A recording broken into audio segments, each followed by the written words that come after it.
Third Class in Indian Railways by M.K. Gandhi. Part 4. Ahimsa. There seems to be no historical warrant for the belief that an exaggerated practice of ahimsa synchronizes with our becoming bereft of manly virtues. During the past 1500 years we have, as a nation, given ample proof of physical courage, but we have been torn by internal dissensions and have been dominated by love of self instead of love of country. We have, that is to say, been swayed by the spirit of irreligion rather than of religion. I do not know how far the charge of unmanliness can be made good against the Jains. I hold no brief for them. By birth I am a Vaishnavite, and was taught Ahimsa in my childhood. I have derived much religious benefit from Jain religious works, as I have from scriptures of the other great faiths of the world.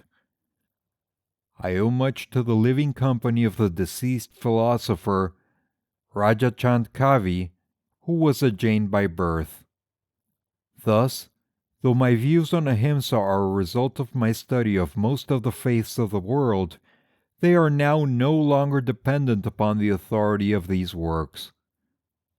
They are a part of my life, and, if I suddenly discovered that the religious books read by me bore a different interpretation from the one I had learned to give them, I should still hold to the view of Ahimsa as I am about to set forth here. Our Shastras seem to teach that a man who really practices Ahimsa in its fullness has the world at his feet. He so affects his surroundings that even the snakes and other venomous reptiles do him no harm. This is said to have been the experience of Saint Francis of Assisi. In its negative form, it means not injuring any living being whether by body or mind. It may not, therefore, hurt the person of any wrongdoer, or bear any ill will to him and so cause him mental suffering. This statement does not cover suffering caused to the wrongdoer by natural acts of mine which do not proceed from ill will. It, therefore, does not prevent me from withdrawing from his presence a child whom he, we shall imagine, is about to strike. Indeed, the proper practice of Ahimsa requires me to withdraw the intended victim from the wrongdoer, if I am, in any way whatsoever, the guardian of such a child. It was, therefore, most proper for the passive resistors of South Africa to have resisted the evil that the Union government sought to do to them. They bore no ill will to it. They showed this by helping the government whenever it needed their help. Their resistance consisted of disobedience of the orders of the government, even to the extent of suffering death at their hands. Ahimsa requires deliberate self-suffering, not a deliberate injuring of the supposed wrongdoer.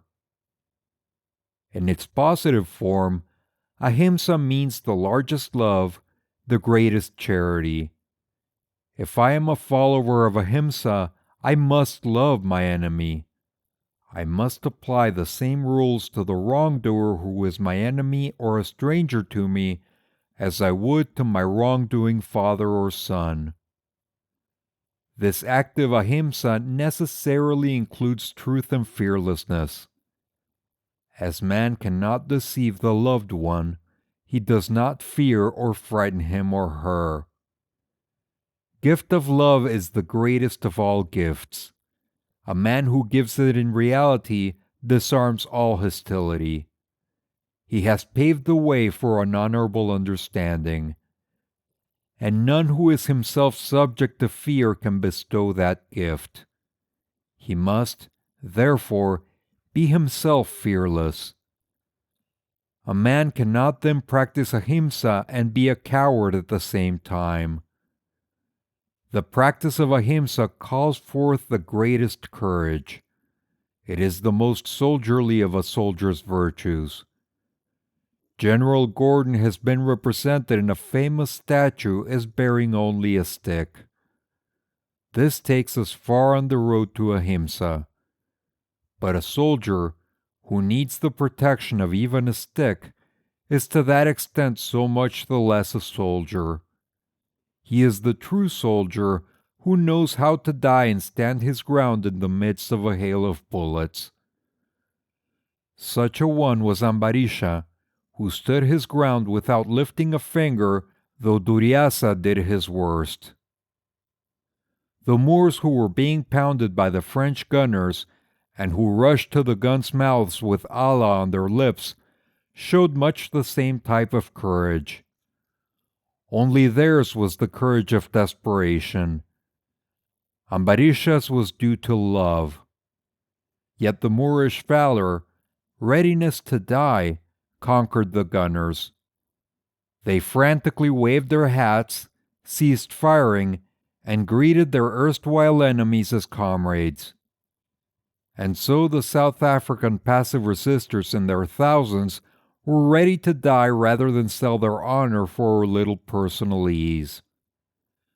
This was Ahimsa in its active form.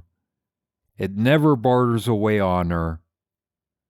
A helpless girl in the hands of a follower of Ahimsa finds better and surer protection than in the hands of one who is prepared to defend her only to the point to which his weapons would carry him.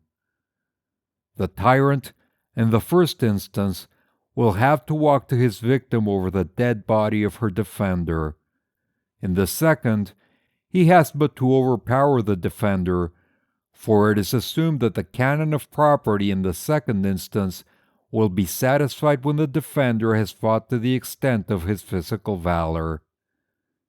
In the first instance, as the defender has matched his very soul against the mere body of the tyrant, the odds are that the soul in the latter will be awakened, and the girl would stand an infinitely greater chance of her honor being protected than in any other conceivable circumstance, barring, of course, that of her own personal courage. If we are unmanly today, we are so, not because we do not know how to strike, but because we fear to die.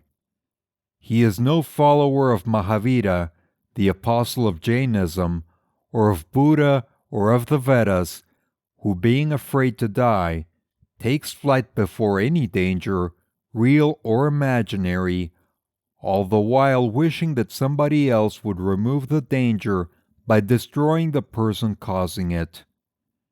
He is no follower of Ahimsa who does not care a straw if he kills a man by inches by deceiving him in trade, or who would protect by force of arms a few cows and make away with the butchers, or who, in order to do a supposed good to his country, does not mind killing off a few officials. All these are actuated by hatred, cowardice, and fear.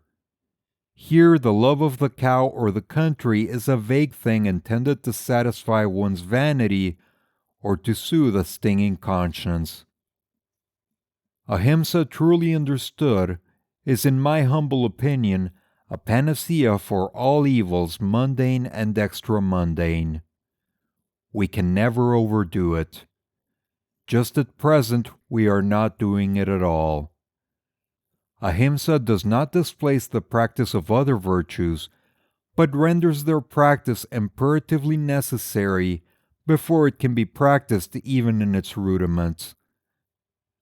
Mahavira and Buddha were soldiers, and so was Tolstoy.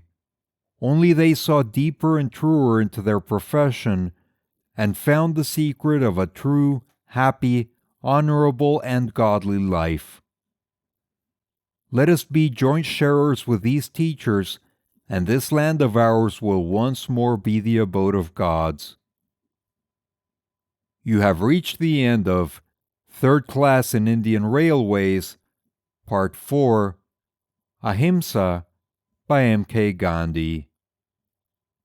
Click on the links at the end of this video to go to the playlist or the next chapter if it's available. If you enjoy this content and would like to support the channel, please like and subscribe.